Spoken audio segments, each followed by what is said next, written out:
지난주에 우리는 주의 천사가 밤에 잠을 자지 않고 밖에서 양떼들을 지키고 있던 목자들, 당시 목자들은 가장 천대받고 소외받는 사람들이었고 아무도 주목하지 않는 사람들이었지만 이들에게 주의 천사가 나타나서 가장 먼저 메시아 구주 예수 그리스도의 탄생 소식을 전해 주었거든요. 그리고 그들은 이 천사의 소식을 듣고 베들레헴으로 가서 아기 예수님을 볼 수 있는, 가장 먼저 아기 예수님을 보는 그런 엄청난 놀라운 영광을 그들은 갖게 되었죠.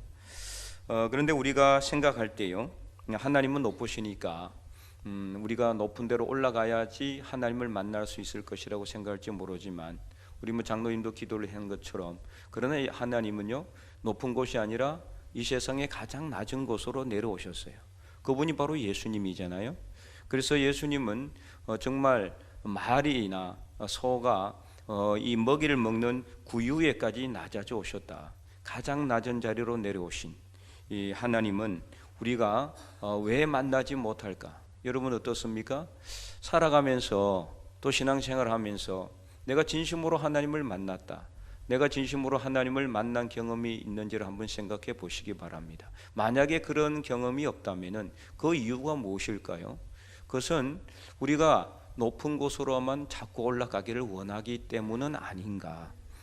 하나님은 가장 낮은 자리로 내려오셨고, 조롱과 멸시를 받는 자리로 내려오셨고, 멸시와 천대를 받는 자리까지 내려오셨는데 우리는 그 자리에 내려가는 것은 싫어하고 꺼려하고 높은 자리만 좋아하고 탐하는 그런 삶을 살아오지는 않았는지, 그것을 깊이 생각해 보라는 것이죠. 예수님께서는 가장 낮은 자리로 내려오셨는데 우리는 칭찬받는 자리, 또 인정받는 자리, 존경받는 자리만 원하지 않았는가? 그래서 오늘 우리가 이 말씀을 통해서, 또 대림절 전체 말씀을 통해서 예수님을 만난 사람들, 예수님을 만난 사람들은 어떤 사람들이었을까? 이것을 우리가 다시 한 번 더 살펴보고 낮은 자리에서 살아계신 하나님, 부활하신 예수 그리스도를 만나는 저와 여러분들이 되고, 그 기쁨과 감사와 감격이 오늘 우리의 모든 삶의 자리에 풍성하게 임할 수 있기를 간절히 축원드립니다. 오늘 본문에 나오는 시몬이란 사람은요, 그가 어떤 사람인지는 정확하게 그 신분이나 직업을 추정하기가 어려워요. 전혀 성경에 이 사람에 대해서 어떤 사람인가에 대해서 전혀 기록하지를 않았기 때문이죠. 통상적으로 성경에 보면은 제사장 출신이라든지 아니면 어떤 특정한 신분의 사람은 그것을 표기를 해놔요. 그러나 시몬은 전혀 그런 것이 없어요. 다만 우리가 알 수 있는 것은 25절에 그는 이스라엘의 위로를 기다리는 사람이었고 성령께서 항상 그 위에 계시는 사람이었다. 이 정도만 알 수가 있죠. 성령께서 그 위에 계셨다라는 것은 성령께서 늘 동행하는 삶을 살았다, 성령 충만한 삶을 살았다는 것을 알 수가 있죠. 여기서 이스라엘의 위로를 기다린다는 것은, 이스라엘 위로는 당시에 로마의 압제로 인해서 정치적으로 경제적으로 압박과 고통을 받고 있는 이스라엘 백성들에게 진정한 위로가 되시는 예수 그리스도를 상징한다라고 볼 수가 있습니다. 이는 26절을 보면은 잘 알 수가 있죠. 26절에 보면은 성령께서 이 시몬에게 나타나서 그가 주의 그리스도를 보기 전에는 죽지 아니하리라는 하는 성령의 지시를 받았기 때문에, 그래서 이스라엘의 위로는 바로 누구냐? 주의 그리스도, 곧 메시아이신 예수님을 의미하는 것이라고 볼 수가 있는 거죠.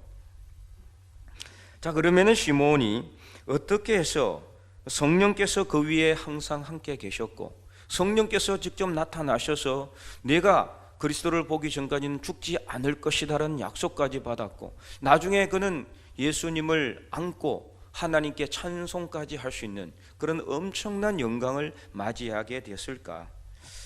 또 오늘 우리는 이 말씀을 통해서 어떤 믿음의 자세로 대림절을 보내야 할까? 그것을 살펴보기를 원하는데요. 첫 번째는 바로 그는 하나님과 올바른 관계성을 맺었기 때문입니다. 하나님과 올바른 관계성을 맺을 때 우리는 바로 성령 충만한 삶을 살게 되고 하나님을 만나게 되고 부활하신 예수님을 만나고 성령의 강력한 임재를 경험하게 되는 줄 믿으시기 바랍니다. 그래서 오늘 본문 25절을 다시 한번 더 보면은 예루살렘에 시몬이라 하는 사람이 있으니 이 사람은 의롭고 경건하여, 저 의롭고에 해당하는 헬라어 디카이오 시네라는 이 단어, 제가 여러 번 여러분들에게 정말 여러분 귀에 못이 박히도록 말씀을 했죠. 이 무슨 뜻이라고 했습니까? 하나님과 올바른 관계성을 맺는 것. 이게 바로 디카이오 시네라는 헬라어고, 이것이 한글로는 의롭다라고 번역이 되어 있어요. 우리 삶 속에 다양한 문제들이 있어요. 어려움들이 발생합니다. 여러 가지 환난이 찾아옵니다. 고난도 찾아오죠. 때로는 육신의 질병으로, 때로는 많은 삶의 어려움이 우리 삶을 찾아오기도 하는데, 물론 많은 부분은 하나님께서 우리의 믿음을 연단하시기 위해서, 우리를 너무나 사랑하셔서 우리의 믿음을 연단하기 위해서 환난도 주시고 고난도 주시고 삶의 어려움도 주시지만, 이게 아니라면은 단 한 가지밖에 없어요. 그것은 바로 우리가 하나님과 올바른 관계성이 안 되어 있기 때문입니다. 우리와 하나님 사이를 가로막고 있는 뭔가 걸림돌이 있다라는 거예요. 이 걸림돌이 뭔가? 이는 바로 한마디로 말하면은 우리의 죄악이죠. 우리가 죄를 지으면은 지었는 만큼요, 하나님과의 관계는 자꾸 멀어지게 돼 있어요. 우리가 하나님께 허물을 드리면 드린 만큼 하나님과의 관계는 자꾸만 끊어지게 돼 있어요. 그래서 에스겔서 18장 30절에 보면은 이렇게 기록이 되어 있는데요. 주 여호와의 말씀이니라. 이스라엘 족속아, 내가 너희 각 사람이 행한 대로 심판할지라. 너희는 돌이켜 회개하고, 너희는부터 한번 같이 읽어볼까요? 너희는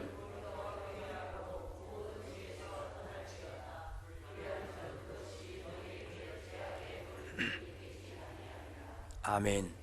정확하게 어디로 나와 있죠? 회개하지 않으면은, 회개해야지. 회개하지 않으면은 이 죄악의 걸림돌 때문에 하나님과 관계성이 맺어질 수가 없는 거예요. 하나님께 돌아오란 말은 무슨 뜻이에요? 하나님께 돌아오라는 것은 하나님과 올바른 관계성을 맺으라는 말이에요. 그러니까 하나님과 올바른 관계성을 맺기 위해서는 죄악의 걸림돌을, 이 걸림돌인 이 죄악을 제거해야 되는데, 그것이 바로 회개라는 거죠. 그래서 우리가 이러한 여러 가지 우리 삶 속에 우리와 하나님 사이를 자꾸만 가로막고 있는 이 걸림돌을 제거해야 된다는 것을 우리는 성경에서 수없이 많이 읽으면서도 그냥 지나쳐요. 오늘 여러분이 이 자리에 나와서, 예배 자리에 나와서 맨 먼저 한 게 무엇입니까? 옆 사람하고 잡담하는 것이었습니까? 인사하는 것이었습니까? 물론 그것도 필요하지만, 그러나 예배 자리에 나오는 즉시 여러분은 가장 먼저 해야 될 것은 회개입니다. 한 주 동안 하나님 앞에 내가 알고 지은 죄, 모르고 지은 죄, 이 모든 죄를 다 하나님 앞에 아뢰고, 하나님이 모든 죄와 악을 용서하여 주시옵소서. 회개하는 것입니다. 그래야 할 때 그 죄악의 걸림돌이 사라져야 예배를 드릴 때 정말 제가 설교를 잘하든 못하든 상관없이요, 여러분의 마음이 하나님과 연결이 되어 있으면요, 어떤 상황 가운데서도 여러분은 은혜 받게 되어 있습니다.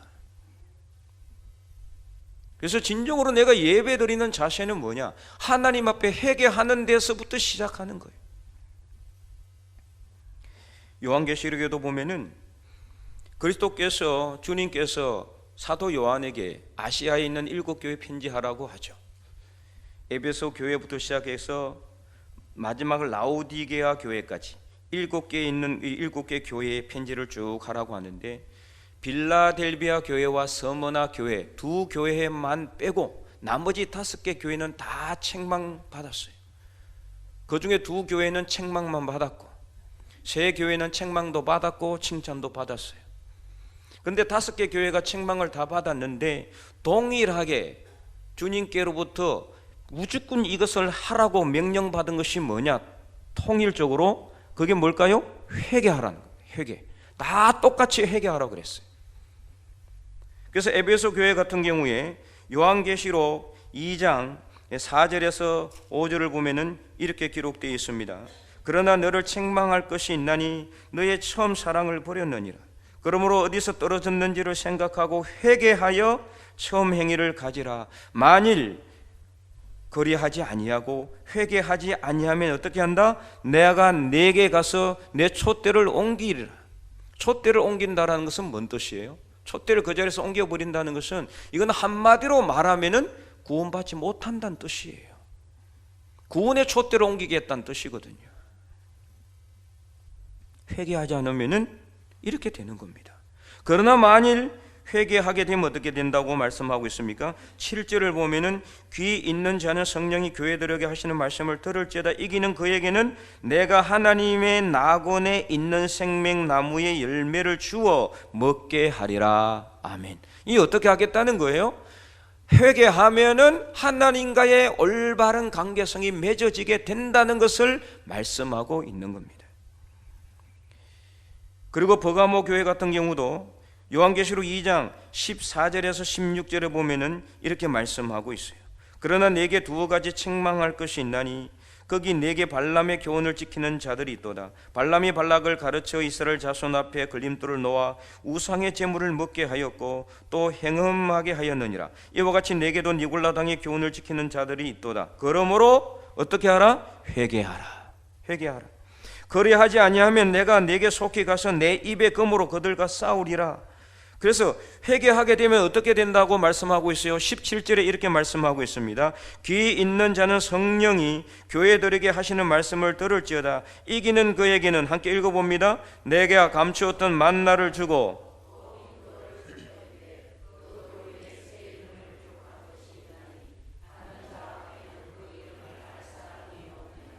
아멘. 그래서 회개하면은 하나님께서 hin도를 주고 모든 것을 관계성을 회복시켜 줄 것이라고 말씀하고 있어요. 그 다음에 두아디라 교회도 계시록 2장 20절에서 23절에 보면은 이렇게 책망을 받죠. 그러나 내게 책망할 일이 있노라. 자칭 선지자를 하는 여자 이세벨을 내가 용납함이니 그가 내 종들을 가르쳐 깨어 행음하게 하고 우상의 제물을 먹게 하는도다. 또 내가 그에게 회개할 기회를 주었으되 자기의 음행을 회개하고자 아니하는도다. 그게 회개하라는 말이죠. 그래서 볼지어다 내가 그를 침상에 던질 터이요 또 그와 더불어 간음하는 자들도 만일 그의 행위를 회개하지 아니하면 큰 환난 가운데 던지고 또 내가 사망으로 그의 자녀를 죽이리니 모든 교회가 나는 사람의 뜻과 마음을 살피는 자인 줄 알지라. 내가 너희 각 사람의 행위대로 갚아주리라. 우리 행위대로 갚아주신다. 여러분, 우리가 이 세상에서 행한 모든 죄와 악을 회개하지 않으면은 쌓아놓으면은요 그만큼 하나님이 갚는다고 분명히 말씀하고 있어요. 회개해야 돼요. 그래서 매일매일 회개해야 되고 예배 자리에 나오기 전에 회개해야 됩니다.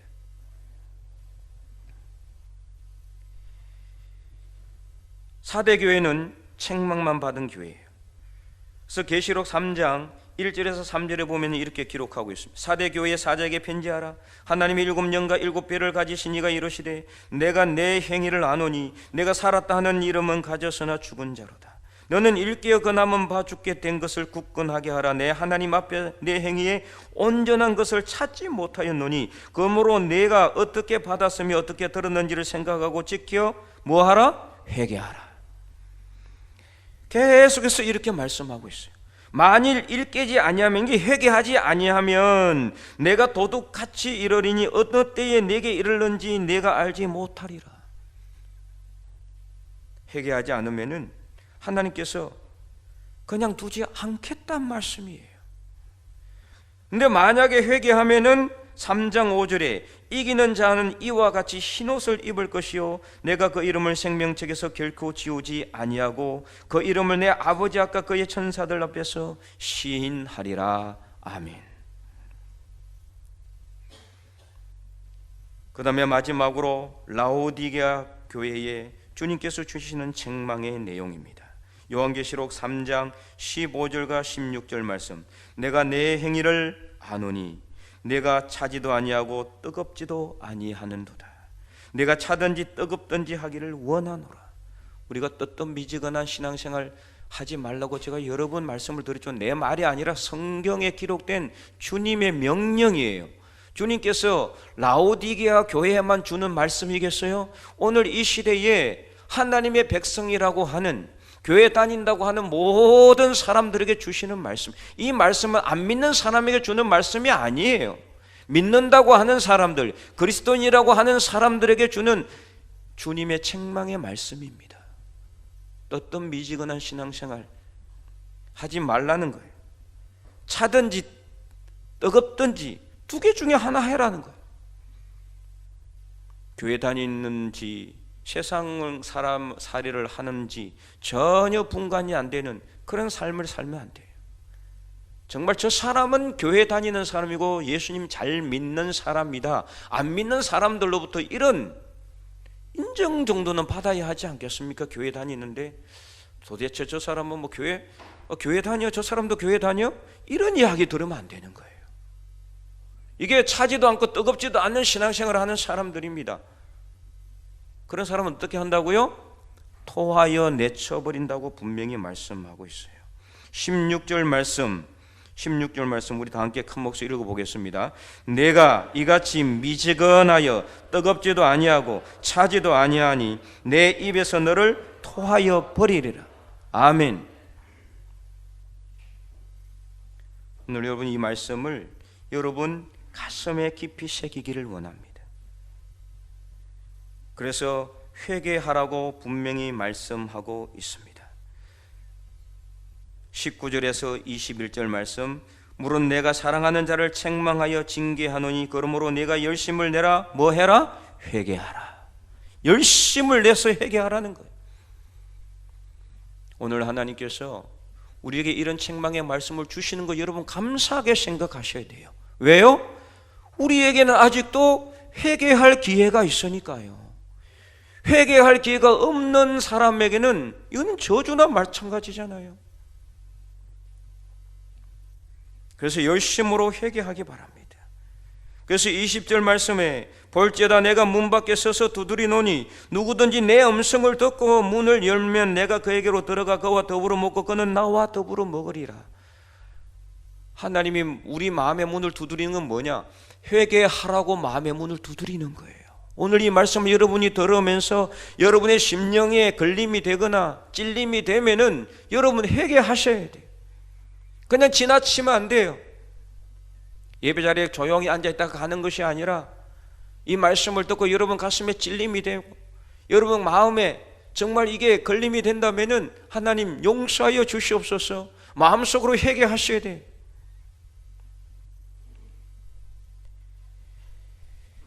그래서 21절에 이기는 그에게는 내가 내 보좌에 함께 앉게 하여 주기를 내가 이기고 아버지 보좌에 함께 앉는 것과 같이 해줄 것이라고 주님께서 약속하고 있습니다. 회개가 여기에만 있습니까? 성경 전체 구약부터 신약까지 다 있어요. 누가복음 13장에 보면은 예수님께 어떤 사람이 와가지고 빌라도가 예배를 드리는 사람을 죽인 일로 인해서 예수님에게 이야기를 해요. 그래서 13장 1절에 보면은 그때 마침 두어 사람이 와서 빌라도가 어떤 갈릴리 사람들의 피를 그들의 제물에 섞은 일로 예수께 아뢰니, 이거는 이제 이 사람이 누군지는 모르지만 예수님께 예수님 이런 일이 있었습니다 뭐 이렇게 전하고 있는 거죠. 그러니까 이 말의 뜻은 의미는 이 사람들이 죄가 많았기 때문에 이렇게 비참하게 죽었겠죠. 예수님의 동의를 얻는 내용이에요. 그들의 제물에 피를 섞었다라는 말은 그들이 하나님께 예배드릴 때 제물을 드려서 예배를 드리잖아요. 제물을 드려서 제사를 드리는데 빌라도가 그들을 죽여버려서 칼로 죽여가지고 피가 튀었다는 것을 의미하는 거예요. 빌라도는 당시에 이 이스라엘의 식민지 통치자였거든요. 총독이었거든요. 얼마든지 사람들을 죽일 수도 있었어요. 그에게 뭐 성전이 뭔 상관이 있겠어요. 그거는 예수 믿는 사람도 아닌데. 그런데 이스라엘 사람들에게 있어서는 이는 엄청난 사건인 거예요. 그렇잖아요. 하나님께 예배드리고 있는데 칼로 죽임을 당했다. 이거는 그냥 예사롭지 않은 사건이거든요. 온 사람들에게 소문이 다 퍼지고 있는데 예수님에게도 이 사실을 알려주고 있으면서 이 사람들이 죄가 많아서 이렇게 죽었겠죠라고 동의를 얻는데 예수님께 뭐라고 말씀하시느냐? 2절 말씀에 대답하여 이르시되 너희는 이 갈릴리 사람들이 이같이 해 받음으로 이렇게 저주를 받음으로 다른 모든 갈릴리 사람보다 죄가 더 있는 줄 아느냐? 틀렸단 말이에요. 3절에 우리 다 함께 읽어보겠습니다. 너희에게 이르노니 아니라 너희도 만일 회개하지 아니하면 다 이와 같이 망하리라. 너희도 회개하지 않으면 이와 같이 망한단 말이에요. 회개는 누가 하는 거라고요? 여기서 말하는 회개는요, 믿는 사람들이 하는 회개를 의미해요. 성경엔 두 가지 회개가 있습니다. 안 믿는 사람이 회개하는 회개와 그 회개는 어떤 회개입니까? 구원에 이르게 하는 회개입니다. 그 다음에 믿는 사람이 하는 회개도 있어요. 믿는 사람들도 우리도 매일매일 회개해야 됩니다. 만약에 우리가 제대로 된 회개를 하지 않고 쌓아놓으면 어떻게 될지 아무도 모릅니다. 구원의 책임자는 하나님이시기 때문에 하나님이 어떻게 하실지 여러분 어떻게 아시겠어요? 물론 우리가 성경적으로 볼 때 우리가 예수님을 믿음으로 구원의 확신을 받은 사람은 절대로 망하지 않지만, 그러나 만일 하나님을 경홀히 여기고 죄를 쉽게 여기고 그냥 가볍게 죄를 짓고 마음대로 죄를 짓고 아무런 거리낌 없이 죄를 짓고 회개하지 않는다면 어떻게 될지 아무도 모르는 일입니다. 우리는 구원의 완성을 향해서 갈 뿐이지 구원의 완성을 아직 이루지 못했습니다. 그러므로 두렵고 떨림으로 너희 구원을 이루라고 사도 바울은 말했잖아요. 그리고 4절에 예수님께서 이제 또 하나 더 붙입니다. 또 실로암에서 망대가 무너져서 치여 죽은 18명이 망대가 무너져서 다 죽었어요. 그 사람들이 예루살렘에 거한 다른 모든 사람보다 죄가 더 있는 줄 아느냐?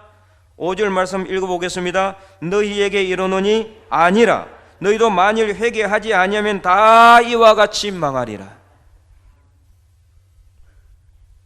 참 아멘하기 쉽지 않지만 아멘할 수밖에 없어요. 회개하지 않으면은 망할 수밖에 없다는 거예요. 회개하지 아니하면은 하나님과 올바른 관계성 맺어질 수 없어요. 우리가 이처럼 회개하지 않으면은 하나님과 관계는 점점 멀어질 수밖에 없어요.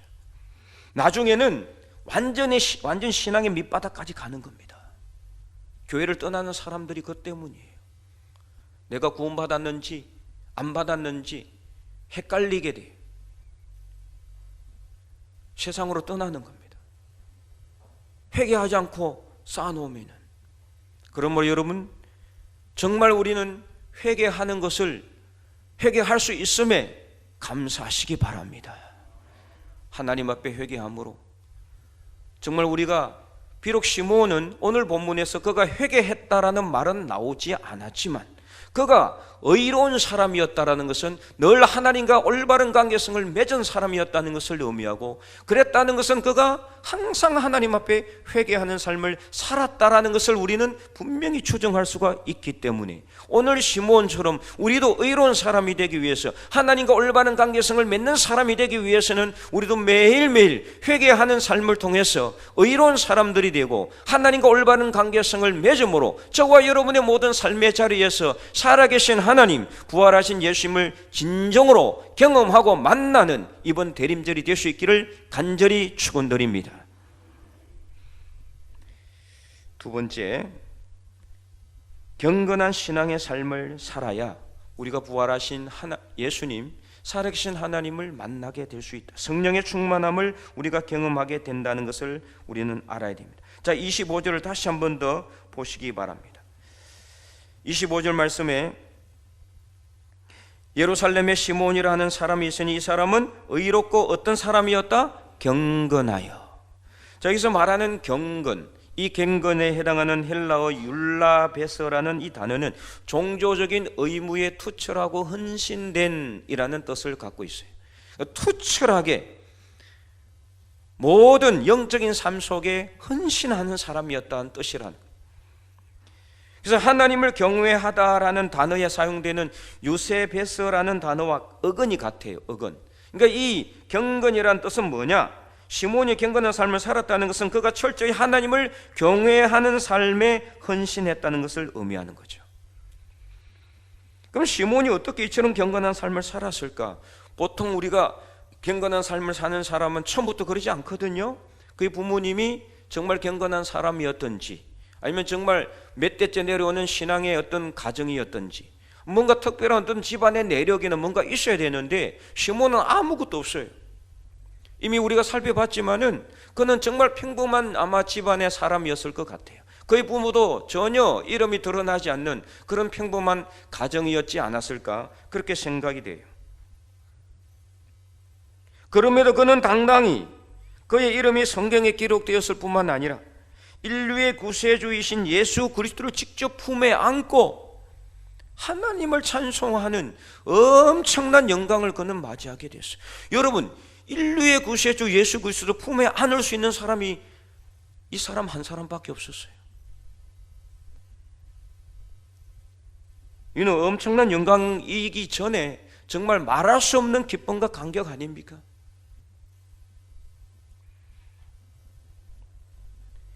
이를 통해서 우리는 무엇을 할 수가 있느냐?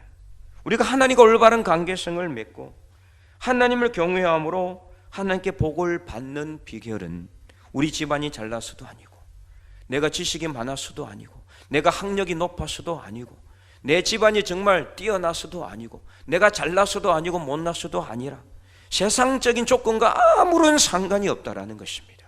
지금 내가 하나님 앞에서 경건한 삶을 살아가고 있는지 거기에 달려있다라는 거예요. 내가 지금 열심히 하나님을 믿고, 내가 지금 열심히 예수님을 믿는 믿음의 삶, 경건한 삶을 유지하고 있는지 거기에 달려있다라는 거예요. 성경에는 수많은 위대한 믿음의 사람들이 바로 이것을 교훈하고 있어요. 성경에 나와 있는 많은 위대한 사람, 믿음의 사람들, 그들의 출신을 보면은요, 다 별 볼 일 없었어요. 여러분, 모세가 뛰어났지만 모세의 부모님이 뛰어났습니까? 모세 이후에 레위 지파가, 모세 이후에야 레위 지파가 하나님의 성전을 섬기는 지파가 되었지, 그전에는 그냥 12지파 중에 한 지파였어요. 그렇잖아요? 다윗은요, 다윗의 아버지 이새라는 이름은 다윗 때문에 그의 아버지 이름이 나온 것이지, 그의 아버지가 무슨 특별한 어떤 능력을 갖고 있었거나 경건한 신앙의 삶을 살았거나 그런 게 전혀 없습니다. 예수님의 제자는 어떻습니까? 시골 마을의 어부 출신이잖아요. 세리마태는 매국노라고 욕을 얻어먹는 세리였어요. 누구에게 떳떳하게 내어놓을 수 있는 무슨 집안 배경이나 어떤 학력이나 무슨 지식이나 아무것도 없었어요. 그런데 그들은 예수님을 믿었어요. 그래서 예수님은 그들을 통해서, 12제자를 통해서, 제자들을 통해서 놀라우신 하나님의 구원의 역사를 이루어 나가신 것입니다. 오늘 우리도 마찬가지. 오늘 우리가 예수님을 믿고 경건한 믿음의 삶을 산 것은 우리의 출신이나 학력이나 집안 배경이나 이런 것들이 아무 상관이 없잖아요. 중요한 것은 내가 지금 얼마나 예수님을 온전히 믿고 하나님 앞에서 경건한 믿음의 삶을 살고 있느냐 하는 것입니다. 아무리 내 부모님이 훌륭한 믿음의 사람이었다고 해도 내가 제대로 된 경건의 삶을 실천하지 않는다면 하나님은 나를 통해서 절대 역사하지 않습니다. 아무리 내 부모님이 훌륭하지 않는 삶을 살아도, 믿음의 삶을 살지 못했다 할지라도 내가 지금 경건한 믿음의 삶을 살고 있다면 하나님은 나를 통해서 놀라운 하나님의 구원의 역사를 이루어 나가실 줄 믿으시기 바랍니다. 그래서 에스겔서 14장 13절에서 14절, 하나님께서는 에스겔 선지자를 통해서 이렇게 분명히 말씀했어요. 비록 너와 인자야 가령 어떤 나라가 불법을 행하여 내게 범죄함으로 내가 손을 그 위에 펴서 그 의지하는 양식을 끊어버려 기근을 내려 사람과 짐승을 그 날에서 끊는다 하자, 비록 노아, 다니엘, 욥 이 세 사람이 거기에 있을지라도 그들은 자기의 공의로 자기의 생명만 건지리라. 나주 여호와의 말이니라. 아멘. 그래서 당시 이스라엘에는요, 아버지가 신 포도를 먹으면 아들의 이가 시다라는 그런 이상한 속담이 있었어요. 그러니까 아버지가 뭘 잘못하면은 아들도 잘못된다라는 그런 아주 잘못된 그런 생각을 가지고 있었다는 거죠. 절대 그렇지 않다라는 말씀을 하면서 이 말씀까지 하시는 거예요. 지금 하나님께서 아버지가 아무리 잘못해도 아들이 제대로 신앙 삶을 살면은 그 아들은 산다 죽는다 산다. 아버지가 아무리 믿음의 삶을 살아도 그 아들이 믿음의 삶을 살지 않으면은 그 아들은 아버지의 공의대로 사는 게 아니라 자기의 죄악 때문에 죽는다. 이것을 말하고 있는 거예요. 오늘 우리도 마찬가지. 우리의 부모나 또 나의 출신이나 나의 어떤 그 학력이나 나의 지위나 아무 상관없어요. 지금 내가 하나님 앞에서 경건한 삶을 살아가면은 하나님은 나를 통해서 놀라운 역사를 이루시고 나를 통해서 하나님의 영광을 드러내게 될 줄로 믿으시기 바랍니다. 그러면 도대체 우리가 어떻게 하면 경건한 삶을 살아갈 수가 있느냐? 이는 바로 우리가 우리 믿음의 삶으로 우리 자신을 끊임없이 연단해야 합니다. 자, 디모데전서 4장 7절을 보면은 사도 바울은 디모데에게 편지를 하면서 이것을 분명히 말씀했어요. 우리 다 함께 한번 읽어볼까요? 망령되고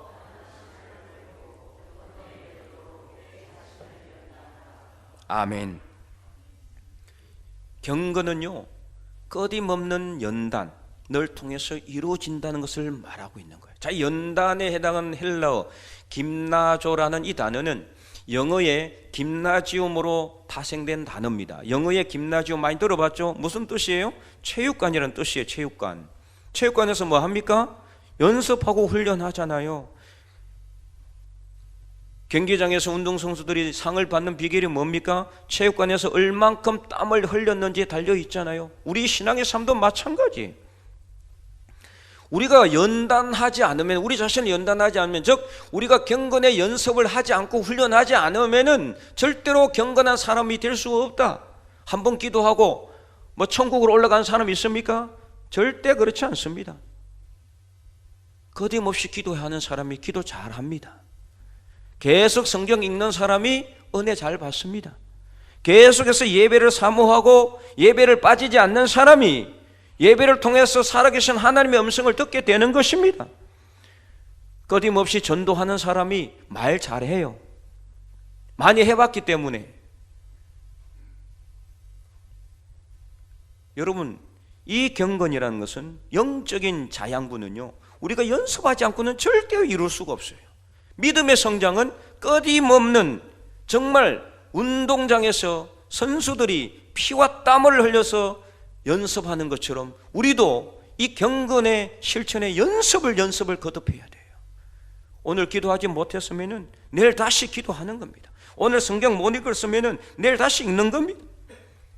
계속해서 끊임없이 반복해서 기도하고 성경 읽고 예배드리기를 사모하고 찬송하고 실패할지라도 계속해서 안 믿는 사람들에게 복음을 전하는 삶을 살 때 우리는 경건의 열매를 맺는다는 것을 믿으시기 바랍니다. 그래서 경건은 끊임없는 훈련이요 연습이다. 그래서 고린도전서 9장 24절에서 사도 바울은 고린도교회 편지를 하면서 역시 이런 말씀을 했죠. 24절 운동장에서 다름질하는 자들이 다 달릴지라도 오직 상을 받는 사람은 한 사람인 줄 너희가 알지 못하느냐. 너희도 상을 받도록 이와 같이 뭘 하라? 다름질을 하라. 다름질하는 게 뭐예요? 연습하라는 거예요. 연습. 운동장에서 연습하라. 끊임없이 반복해서 연습하라는 것입니다. 그러므로 사랑하는 성도 여러분, 이제 2025년도 한 달도 채 남지 않는 상황 가운데 우리가 있습니다. 여러분 얼마나 많은 경건의 열매를 맺었습니까? 기도의 열매를 맺었습니까? 말씀의 열매를 맺었습니까? 예배를 열매를 맺었습니까? 전도의 열매를 얼마나 많이 맺고 있습니까? 얼마나 내가 열심히 정말 기도하고 반복해서 성경 읽고 예배를 끊임없이 참석하고 전도하기를 게을리 하지 않는가에 따라서 나에게 경건의 열매가 달리느냐 안 달리느냐 달려 있습니다. 오늘 우리가 이 말씀을 다시 한 번 더 깊이 기억하고 우리가 정말 이 시므온같이 의로운 사람, 그래서 하나님과 올바른 관계성을 맺는 사람이 되고 경건한 사람, 그래서 철저히 우리가 연습하고 훈련하고 반복하고 중단하지 말고 끊임없이 하나님 앞에 나오는 연습을 통해서 우리 모든 삶의 자리에서 살아계신 하나님의 음성을 듣고 부활하신 예수님을 만나는 기쁨과 감격이 저와 여러분의 삶의 자리에서 흘러넘치는 하나님의 백성들이 될 수 있기를 주님의 이름으로 간절히 축원드립니다.